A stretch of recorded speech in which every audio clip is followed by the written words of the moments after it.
Assalamualaikum warahmatullahi wabarakatuh. Pada kesempatan ini saya ingin mempresentasikan eh, dari tugas mata kuliah Machine Learning, yaitu dengan judul Analisa Data Korelasi Umur dan Gaji Menggunakan Teknik Regresi Linear. Sebelumnya perkenalkan, nama saya Muhammad Nukman dari Prodi Informatika Universitas Siber Asia. Latar belakang mengapa saya memilih judul ini yaitu dalam bisnis dan ekonomi penting untuk memahami bagaimana faktor seperti umur karyawan mempengaruhi pendapatan. Analisis korelasi dan regresi dapat digunakan untuk mengevaluasi hubungan antara umur dan gaji. Penelitian ini menggunakan teknik regresi linear untuk mengeksplorasi apakah umur mempengaruhi gaji secara signifikan, serta untuk mempertimbangkan faktor-faktor lain seperti pendidikan, pengalaman, dan posisi pekerjaan. Hasil analisis diharapkan membantu perusahaan dalam merancang struktur gaji yang lebih adil dan kompetitif, serta memberikan wawasan mengenai dinamika pasar kerja. Lalu dari latar belakang tersebut dapat dirumuskan masalah yang pertama, yaitu apakah terdapat korelasi yang signifikan antara umur dan pendapatan. Dan yang kedua, bagaimana model regresi yang paling tepat untuk memprediksi gaji berdasarkan umur. Adapun metode penelitian yang dipakai yaitu penelitian menggunakan studi pustaka untuk mengumpulkan data mengenai umur dan pendapatan, teknik regresi linear untuk menganalisis hubungan antara gaji dan umur, dan metode naratif untuk menyajikan hasil. Analisis dilakukan dengan bahasa Python menggunakan Google Colabs untuk menyediakan alat untuk manipulasi data dan penerapan teknik regresi linear. Kombinasi metode ini bertujuan untuk memberikan wawasan komprehensif tentang hubungan antara umur dan pendapatan. Data penelitian. Data yang digunakan dalam penelitian ini diperoleh dari dataset yang tersedia di Kaggle. Untuk judulnya yaitu salary data yang dapat diakses melalui tautan berikut: http www.kaggle.com/dataset/mohit Sairam salary data. Kaggle merupakan platform yang populer di kalangan peneliti dan praktisi data untuk berbagi dan mengakses dataset dari berbagai bidang. Adapun di samping kanan ini adalah penggalan data yang dipakai, yaitu ada data age, salary, gender, education, job title, years of experience. Adapun datanya bisa dilihat di sini.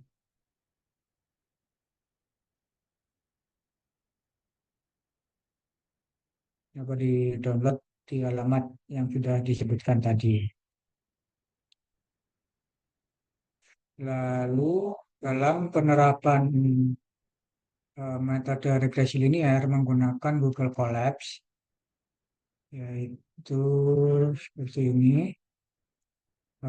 Saya sudah menjalankan semuanya, itu mulai dari importing library, importing data CSV dari Google Drive, lalu melakukan plotting, lalu mau data frame, mengecek apakah ada data null, lalu membuat plotnya dari analisa di sini X dan salary itu sekitar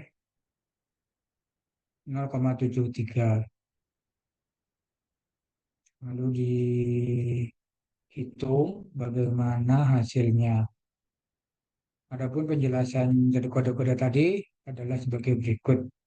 Yang pertama di sini tadi ada importing data, ada 12 import library, yaitu Pandas digunakan untuk manipulasi dan analisa data, NumPy digunakan untuk komputasi numerik dan bekerja dengan array multidimensi. Ada juga matplotlib, pplot, model plotting dasar untuk membuat visualisasi data seperti grafik, histogram, scatter plot, dan lain-lain. Ada Seaborn atau SNS, pustaka visualisasi data yang dibangun di atas Matplot. Seaborn menyediakan antarmuka tingkat tinggi untuk membuat plot yang menarik secara statistik. Lalu yang kelima ada Plotly Express. Yang ini Plotly Express itu modul dari pustaka Plotly yang digunakan untuk membuat visualisasi interaktif dengan lebih mudah. Yang keenam ada Sklearn Model Selection. Sklearn Model Selection nomor 6. Ini fungsinya untuk membagi dataset menjadi set pelatihan dan set pengujian. Ini penting untuk evaluasi model machine learning agar tidak overfitting. Lalu yang ketujuh, ada Sklearn Linear Model, kelas yang digunakan untuk membuat dan melatih model regresi linear. Yang kedelapan ada library sklearn.metric, modul yang berisi fungsi-fungsi untuk mengevaluasi kinerja model machine learning. Dan yang kesembilan ada sklearn.metric.mean square error, fungsi untuk menghitung mean square error atau MSE, yaitu rata-rata kuadrat selisih antara nilai sebenarnya dengan nilai prediksi. Dan yang ke-10, sklearn.metric means absolute error, untuk menghitung mean absolute error, yaitu rata-rata selisih absolut antara nilai sebenarnya dengan nilai prediksi. Dan yang ke-11 ini ada sklearn.metric.r2score, yaitu fungsi untuk menghitung R square, R pangkat 2, yaitu koefisiensi determinasi yang mengukur proporsi variabilitas dalam variabel dependen yang dapat dijelaskan oleh variabel independen dalam model regresi. Dan yang terakhir, yang ini yang model MAT, pustaka standar Python untuk menyediakan fungsi-fungsi matematika dasar seperti math.square untuk menghitung akar kuadrat dan lain sebagainya. Lalu yang kedua yaitu ada fungsi untuk membaca data dari Google Drive dengan coding berikut, yaitu dengan penjelasan. Yang pertama, import Drive ini untuk mengimport modul Drive dari pustaka Google Lab yang digunakan untuk mengakses Google Drive dari Google Colabs. Dan yang kedua, Drive Mount ini untuk memasang Google Drive ke directory. Di sini ditulis content/my drive di lingkungan Colabs. Untuk Drive dipasang, semua file dan folder di Google Drive Anda dapat diakses melalui direktori ini. Yang ketiga adalah path-nya, yaitu di mana lokasi file yang akan dibaca. Di sini ada di folder machine learning dengan nama salary.data.new.csv. Lalu yang keempat, load data. Ini menggunakan fungsi pd.read CSV dari pustaka Pandas untuk membaca file CSV dari jalur yang sudah ditentukan dan memuatnya ke dalam data frame load data. Dan yang terakhir, load data ini adalah menampilkan isi dari data frame yang sudah kita load tadi. Lalu berikutnya ada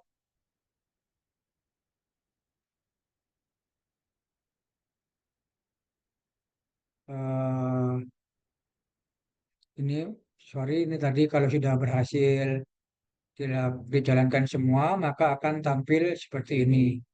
Seperti dari file CSV tadi, yaitu ada age, salary, gender, education level,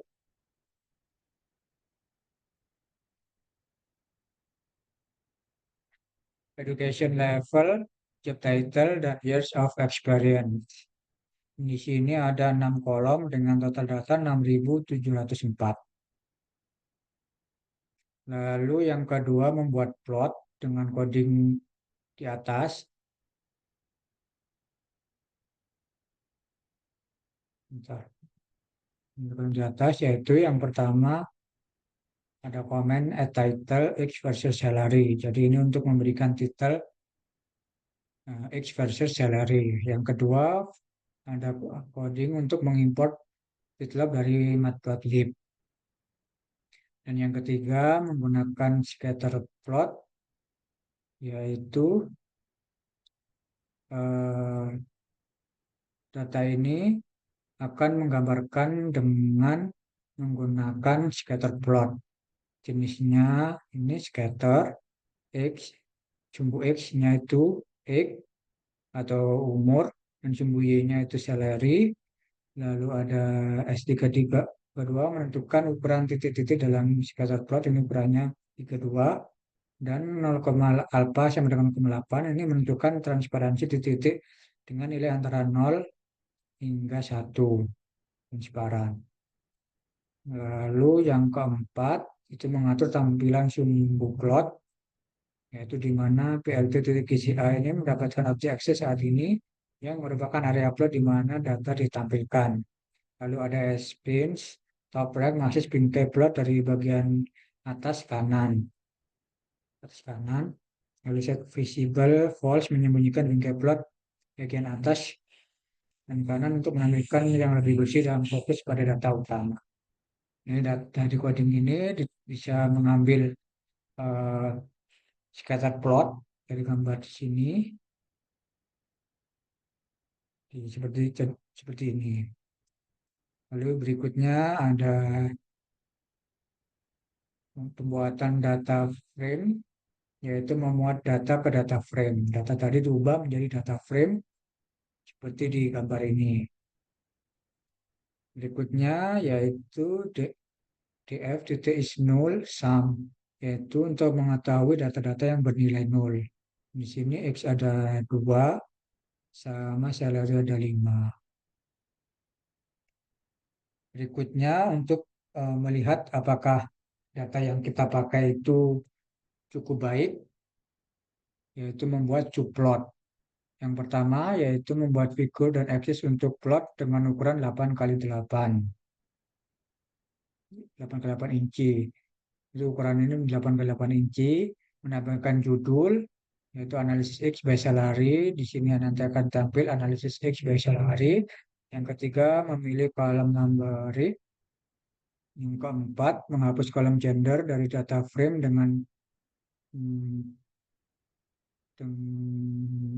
dengan ini.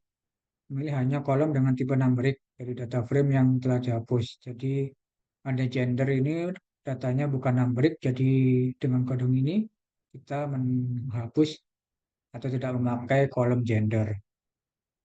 Lalu yang kelima membuat heat map untuk menghitung matriks korelasi untuk semua kolom numbering dalam numerical depth as type. Memastikan bahwa setiap nilai adalah perfect untuk perhitungan korelasi.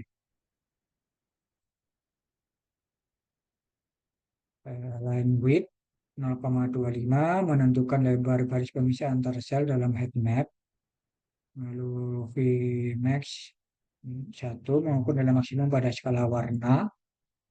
Spectrum memastikan setiap sel dalam ini berbentuk persegi, jadi ini sudah dibagikan bagi persegi. Unit color menentukan palet warna yang digunakan. Line colornya ini menggunakan warna hitam. Neutrum menentukan notasi nilai korelasi di setiap sel. Dan yang keenam ini plt.show, ini untuk menampilkan headmap yang telah dibuat. Dari 6 kolom tersebut, kita bisa lihat untuk korelasi antara X dan salary itu sekitar 0,73. Jadi masih bisa dipakai. Sebenarnya masih bisa lagi yaitu X sama years experience 0,91, salary by years experience 0,81. Tapi dalam kasus ini kita memilih analisa antara umur dan pendapatan atau gaji. Lalu ada coding lagi yang pertama ini di atas. Ini adalah XIM hanya berisi fitur yang relevan untuk memprediksi salary. Dan di input ada nilai salary yang akan diprediksi oleh model. Jadi ini membuat variabel untuk X input dan Y input. Lalu di bawahnya ini adalah yang pertama, saya hapus nilai dan data pelatihan. Jadi ini untuk data pelatihan. Extrude menghapus baris yang memiliki nilai hilang dari data frame X-ray ini. Maksudnya bahwa data pelatihan hanya berisi data dengan baris data yang lengkap. Jadi tadi ada dari sekian banyak tadi data, ada beberapa data yang kosong, itu tidak dihitungkan. Jadi yang dihitung adalah data-data yang lengkap. Yang kedua, menyesuaikan variabel target data pelatihan di Trends, ini targetnya. Lalu yang ketiga dan keempat ini sama, namun ini untuk berisi data pengujian.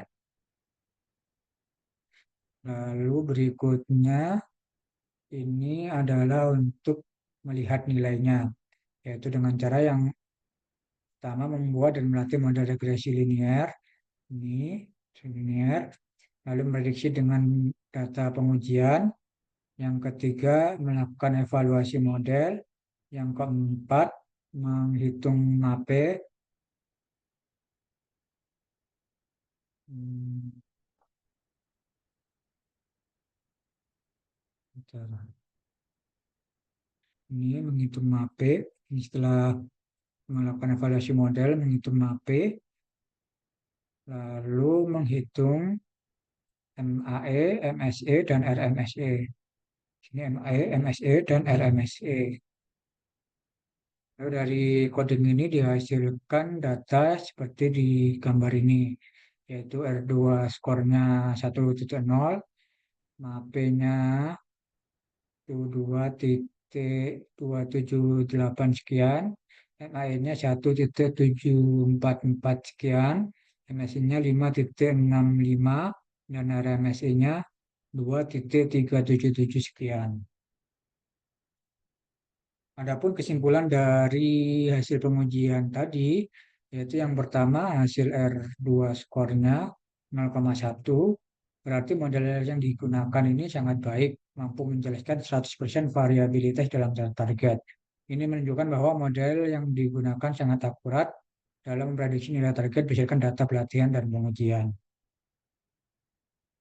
Lalu ada hasil MAPE,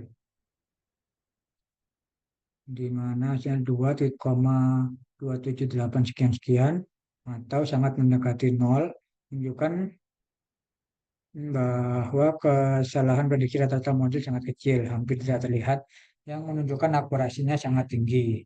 Dari berikutnya MAE, itu hasilnya 1,744 sekian, menunjukkan bahwa rata-rata kesalahan absolut sangat kecil, mendekati nol.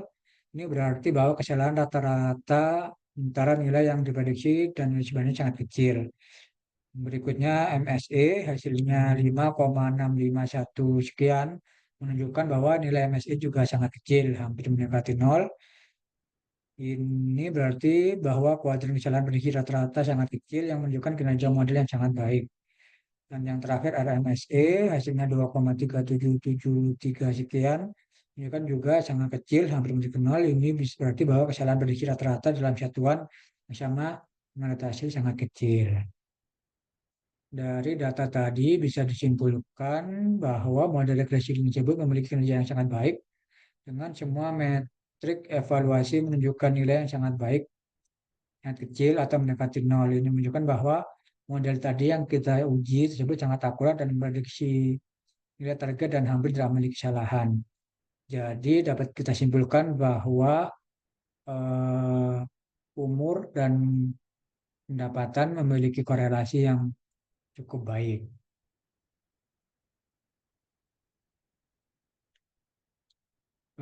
Begitulah kira-kira presentasi dari saya. Kurang lebihnya mohon maaf. Terima kasih atas waktunya.